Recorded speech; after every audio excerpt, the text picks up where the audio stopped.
Hello and welcome to Just One More Watch. Welcome today to a review that is a little bit different. As much as I am going to review this watch, I also want all of you to review it as well. It's a San Martin, it's an original design, and it is by far the most expensive San Martin I have ever seen. Now they sent me an email about this one back at the beginning of December, asking me if I'd be interested in reviewing it, and I said,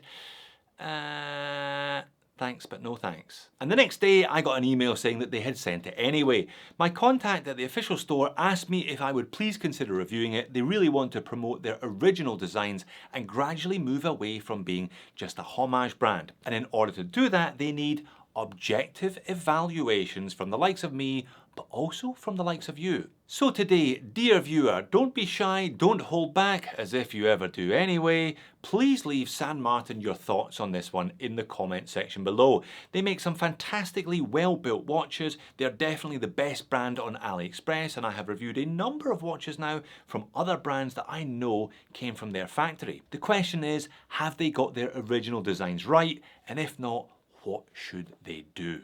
As discussed, this video is sponsored by the San Martin official store. I will therefore of course leave a link in the description of the video if you want to check this one out or any of their other watches in their store. It actually seems like there are only a handful of these left for sale anyway, so a fair number of people clearly do think they're worth the asking price. Alright, are you ready to come up with your very own moans and niggle section today? I believe you are. Let's flip the camera and get on with it. Alright, I hope you're paying attention then, because it's all on you today. Let's start with the packaging. I don't mind these little plastic screw top tubs, and they 100% guarantee that the watch is not damaged in transit. There's just so much packing material inside, it's great. There is also a watch. And just in case you buy a San Martin but aren't aware, the warranty cards, screwdrivers, instruction manual, etc. are down at the bottom underneath the packaging material. I do this, I stick my hand in, turn it anti-clockwise, and out all of it pops. Again, it's a pretty neat little system they've got going. It stops everything rattling around in transit also. So what are we dealing with here today then? Well, it's a 200-meter dive watch with an integrated bracelet powered by an ETA 2824-2. Now that is definitely a step up. I don't think I've seen one before in a San Martin. Plenty of Solitas, etc., but no Etas. I'm sure you've already spotted it has a rather distinctive case shape and look overall. It's an octagonal case, but very much a square with clipped corners. There are little hex head bolts holding the whole thing together and holding the bracelet to the end links as well. It has a relief style ceramic bezel insert, it has pronounced crown guards and a knurled dive style crown, and it has an H-link bracelet with high polished center links.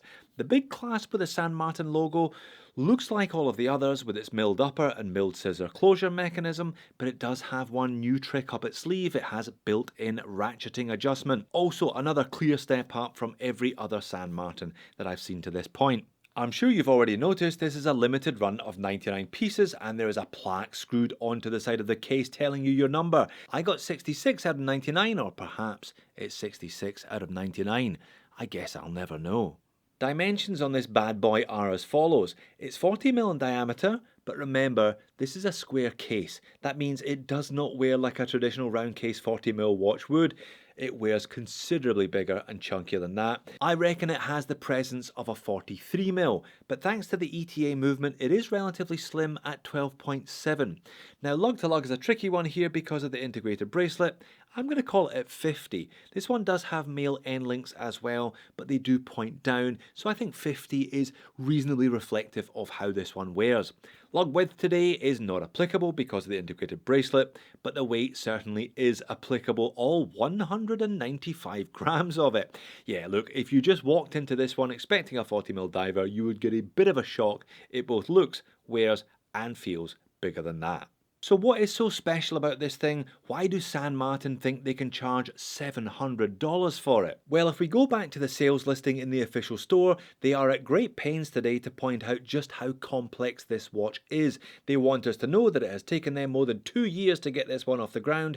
They called the model craftsman soul, and those two Chinese characters are printed on the dial, and they are apparently proud of the fact that there are 51 surfaces to the watch, 17 on the upper plate, 17 on the case back, and 17 on the mid case. You can see what they've done here. It's a sandwich with a slim top and bottom plate and a thick mid case. There are 8 sides on each of the top and bottom plate, plus a bevel which doubles that, and a top surface, hence 17. Dial and hands are quite reserved though, at least when compared to the rest of the watch. It's a lovely black gloss enamel dial. All of those round baton indices are applied. The hands, like the indices, are surrounded in high polished silver. The hands are both beveled and segmented. The San Martin hexagon logo is applied above the pinion. The Chinese characters plus automatic and the depth rating are printed on beneath it. There is an angled black chapter ring with minute markers on it. It's all neat and tidy, but it's all fairly unremarkable. It seems that the effort today has been put into that case construction and not necessarily into the dial or the handset. They have put plenty of effort into the loom though, BGW9 and lots of it, and it lasts a good amount of time on both hands, indices and loom pip. Good job, San Martin. On wrist, it is a big and chunky fella as discussed. The bracelet has some decent articulation though, and the fact that the male end links do point down means it fits my 7-inch wrist well. I think you could probably go down to a 6.5-inch wrist with one of these no problem, which is pretty good considering it's an effective 43, but not much more than that I would say. And it's an impressive wrist roll, but then again there are so many facets to both the case and the bracelet, not to mention the relief bezel, that it should be. Pocket shot to finish then. Like I said, you can probably consider this one to be a 43. If you're used to that size of watch, then you should be okay here, but don't buy it expecting a 40-20 on wrist experience because it is a long way away from that. Okay then, I'm sure your moans and niggles section has been developing over the last 10 minutes or so. Here is mine. The relief bezel is crisply done, but I can't help but thinking it's one design element too far and they would have been better putting a high gloss black bezel insert there instead. And I'm not a fan of the plaque on the side. I don't like etching or branding or anything really on the sides of my watch cases. It's all very neat and tidy, but I would rather they had put the number on the back. Talking of the back, what a wasted opportunity. So much real estate here, so much brushed stainless steel, begging for a spec sheet or possibly a couple of Chinese characters. I think it would probably have been better for San Martin if they had wanted to do that, to put the characters on the back rather than on the dial. And the clasp, it's great to see San Martin doing something new, and I think for the price they're charging on the fly adjustment is a welcome addition. But those two screws are a little bit awkward in terms of their placement, and two pushers a little bit small relative to the size of the watch. An easy fix I'm sure for the second generation of this clasp. But my biggest issue with the clasp is the placement of the hexagon on the top surface. It's twisted a couple of degrees anti-clockwise. It's pretty obvious when I show you it from the top down. It's also obvious when we zoom in a little further and look at it from an angle. If they're going to charge relatively big money for their original designs, then they need to sharpen up their quality control, I think. But is it really that original? It looks an awful lot like a Bell & Ross to me, but then again, every square watch looks like a Bell & Ross to me because they are the most famous manufacturers of square watches. Which begs the question, why did San Martin spend 2 years developing something so niche? I do not own a square watch. They don't really do it for me, which is why I initially said no to the review of this one. Surely if San Martin want to sell original designs in big numbers, they should have spent the last 2 years developing something with a bit more mass appeal than this one. It's only a run of 99 though, so perhaps they weren't that concerned about selling it in big numbers. And the price, $700 is a lot to spend on AliExpress. I'm sure if you wait for a sale, this one will come down to $600 or perhaps even $550, but that is still a lot. If you want a big chunky diver with a Swiss movement for $550, you can pick yourself up a Tissot C-Star with the Powermatic 80 version of the ETA 2824. It may not have 51 different facets to the case, but it's from a brand that has been making watches since 1853. San Martin need to remember exactly what they're up against when they do head north of 500 USD. Well, that's me done today. It's over to you now, folks. What do you think of this one? Did they get it right? Did they get it wrong? Are you one of the 90 odd people that has apparently already bought one of these? The comments are going to be tasty today, I have no doubt, and I'm sure San Martin will be reading them with interest. So there you have it. Worth $700?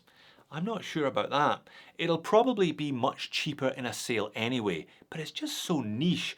Personally, I think they should put their efforts into making slightly more mainstream watches first before branching out into square case divers, but I do like that on-the-fly adjustable clasp. I certainly hope to see that one again. If you want to watch more San Martin content on this channel, you're not short of options, let's be honest. Why not check out their GS lookalike or my all-time favourite, the 39mm Explorer lookalike.